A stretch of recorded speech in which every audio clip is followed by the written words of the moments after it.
ಕನ್ನಡ ವಾಹಿನಿಗೆ ಸ್ವಾಗತ. ಸಮಗ್ರ ಉತ್ತರ ಕರ್ನಾಟಕ ಭಾಗದ ಅಭಿವೃದ್ಧಿ ಬಗ್ಗೆ ಅಧಿವೇಶನದಲ್ಲಿ ಚರ್ಚೆ ಆಗಬೇಕು. ಕಳೆದ ಬಾರಿ ಕೊಟ್ಟಂತಹ ಭರವಸೆಗಳು ಯಾವ ಕೂಡ ಈಡೇರಿಲ್ಲ.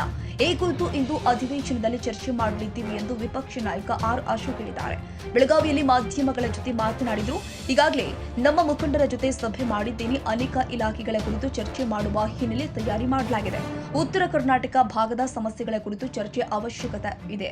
ಆದರೆ ಸರ್ಕಾರ 9 ದಿನಕ್ಕೆ ಅಧಿವೇಶನ ಮುಕ್ತಾಯ ಮಾಡ್ತಾ ಇದೆ. ನಾವು ಎಷ್ಟೇ ಹೋರಾಟ ಮಾಡಿದ್ರೂ ಸರ್ಕಾರಕ್ಕೆ ರಾಜ್ಯದ ಜನರ ಬಗ್ಗೆ ಯಾವುದೇ ಕಳಕಳಿ ಇಲ್ಲ. ಅಧಿವೇಶನ ಆದಷ್ಟು ಬೇಗ ಮುಕ್ತಾಯ ಮಾಡಿ ಓಡಿ ಹೋಗಬೇಕು ಅನ್ನೋ ಉದ್ದೇಶವಿದೆ. ವಕ್ಫ್ ವಿಚಾರದಲ್ಲಿ ರೈತರು ಬೀದಿಗೆ ಬಂದಿದ್ದಾರೆ. ಸರ್ಕಾರ ಪಲಾಯನ ಮಾಡಿ ಓಡಿ ಹೋಗುವ ಉದ್ದೇಶ ಹೊಂದಿದೆ. ಇಂದು ಉತ್ತರ ಕರ್ನಾಟಕ ವಿಚಾರವಾಗಿ ಚರ್ಚೆ ಮಾಡುವ ಉದ್ದೇಶವಿದೆ. ವಿಜೇಂದ್ರ ಅವರ ವಿರುದ್ಧ ಕಾಂಗ್ರೆಸ್ನವರು ಇಲ್ಲಸಲ್ಲದ ಆರೋಪ ಮಾಡ್ತಾ ಇದ್ದಾರೆ. ಈ ವಿಚಾರದಲ್ಲಿ ಕಾಂಗ್ರೆಸ್ನವರ ಹೆಸರುಗಳೇ ಇದೆ. ಅದರಲ್ಲೇನು ವಿಜೇಂದ್ರ ಅವರ ಹೆಸರು ಇದೆಯಾ? ಮೂಡ ವಾಲ್ಮೀಕಿ ಹಗರಣದಲ್ಲಿ ಕಾಂಗ್ರೆಸ್ನವರು ಸಿಲುಕಿಕೊಂಡಿದ್ದಾರೆ. ಅದನ್ನ ವಿಷಯಾಂತರ ಮಾಡುವ ಉದ್ದೇಶದಿಂದ ಸರ್ಕಾರ ಈ ರೀತಿ ವರ್ತನೆ ಮಾಡ್ತಾ ಇದೆ.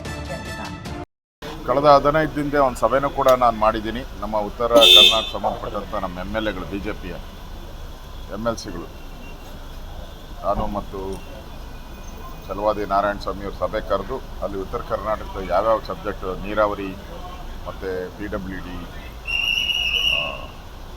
ಅಗ್ರಿಕಲ್ಚರ್, RDPR ಈ ಥರದ ಹಲವಾರು ಇಲಾಖೆಗಳನ್ನು ಚರ್ಚೆ ಮಾಡಬೇಕು ಅಂತೇಳಿ ಮಾತಾಡಿದ್ದೀನಿ. ನಮ್ಮೆಲ್ಲ ಶಾಸಕರು ತಯಾರಾಗಿ ಬಂದಿದ್ದಾರೆ. UKP ಬಗ್ಗೆನೂ ಕೂಡ ಚರ್ಚೆ ಮಾಡಬೇಕು ಅನ್ನೋ ತಯಾರಿಯನ್ನು ಮಾಡ್ಕೊಂಡು ಬಂದಿದ್ದಾರೆ.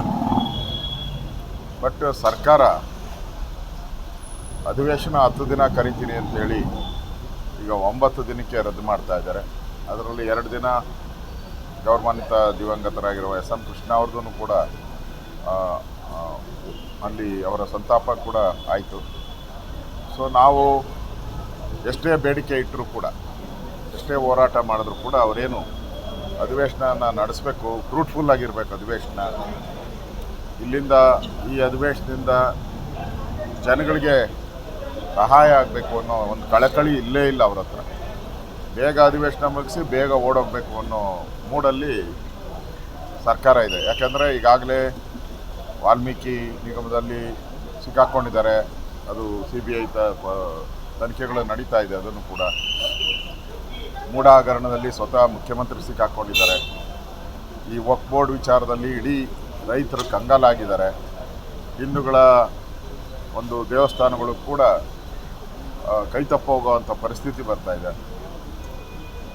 ಮತ್ತು ಈ ಅಬ್ಕಾರಿ ಹಗರಣ 700 ಕೋಟಿ ಅದನ್ನು ಕೂಡ ಚರ್ಚೆಗೆ ಬರಬೇಕು.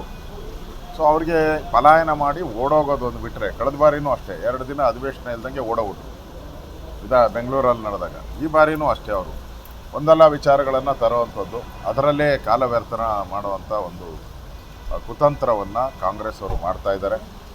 ನಾವು ಈಗಾಗಲೇ ಇದರ ವಕ್ಫ್ ಬೋರ್ಡ್ ಬಗ್ಗೆ ಸವಿಸ್ತಾರವಾಗಿ ಮಾತಾಡಿದ್ದೀರಿ. ಸರ್ಕಾರಕ್ಕೆ ಬಿಸಿ ಮುಟ್ಟೋ ರೀತಿ ಮಾಡಿದ್ದೀರಿ. ಅವರು ಉತ್ತರ ಕೊಡಬೇಕಷ್ಟೇ.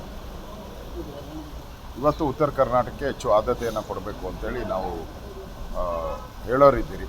ಅದರ ಜೊತೆಗೆ ವಿಜಯೇಂದ್ರ ಅವರ ಮೇಲೆ ಇಲ್ಲ ಸಲ್ಲದ 150 ಕೋಟಿ ಆಪಾದನೆ ಮಾಡಿದ್ದಾರೆ. ಇಲ್ಲಿ ವಿಜಯೇಂದ್ರ ಅವರು 150 ಕೋಟಿ ಯಾಕೆ ಕೊಡಬೇಕು? ಸಿಕ್ಕಾಕ್ಕೊಂಡಿರೋರು ಎಲ್ಲರೂ ಕಾಂಗ್ರೆಸ್ ಅವರೇ. ಈಗಾಗಲೇ ಎಲ್ಲ ಪತ್ರಿಕೆಯಲ್ಲಿ ಬಂದಿದೆ. ಎಲ್ಲ ಪತ್ರಿಕೆಯಲ್ಲಿ, ಮಾಧ್ಯಮದಲ್ಲಿ ಯಾರ್ಯಾರು ಕಾಂಗ್ರೆಸ್ ಅವರು ಸಿಕ್ಕಾಕ್ಕೊಂಡಿದ್ದಾರೆ ಅಂತ ಬಂದಿದೆ. ಅದರಲ್ಲೇನು ವಿಜಯೇಂದ್ರ ಹೆಸರಿದೆಯಾ? ಏನೂ ಇಲ್ಲ. ಈಗಾಗಲೇ ಮಾಂಪಾಡಿಯವರು ಕೂಡ ಕಾಂಗ್ರೆಸ್ ಅವರು ನನಗೆ ಆಮಿಷ ಒಡ್ಡಿದ್ದು ಅಂತ ಹೇಳಿದ್ದಾರೆ. ಆ ದೃಷ್ಟಿಯಿಂದ ಈ ಥರ ಬೇಜವಾಬ್ದಾರಿಯಾಗಿ ಸರ್ಕಾರ ಇಲ್ಲಿ ಅಧಿವೇಶನ ನಡಿಬಾರ್ದು, ಏನಾದರೂ ಒಂದು ತಕರಾರು ಮಾಡಬೇಕು, ಏನಾದರೂ ಒಂದು ವಿಷಯ ತರಬೇಕು, ಅದನ್ನು ಡೈವರ್ಟ್ ಮಾಡಬೇಕು. ಇಡೀ ಸದನವನ್ನು ಡೈವರ್ಟ್ ಮಾಡುವಂಥದ್ದಕ್ಕೆ ಕಾಂಗ್ರೆಸ್ ಅವರು ಹುನ್ನಾರ ಮಾಡಿದ್ದಾರೆ. ಇದು ಪ್ರಜಾಪ್ರಭುತ್ವಕ್ಕೆ ಕಾಂಗ್ರೆಸ್ ಬಗೆದಂಥ ದ್ರೋಹ.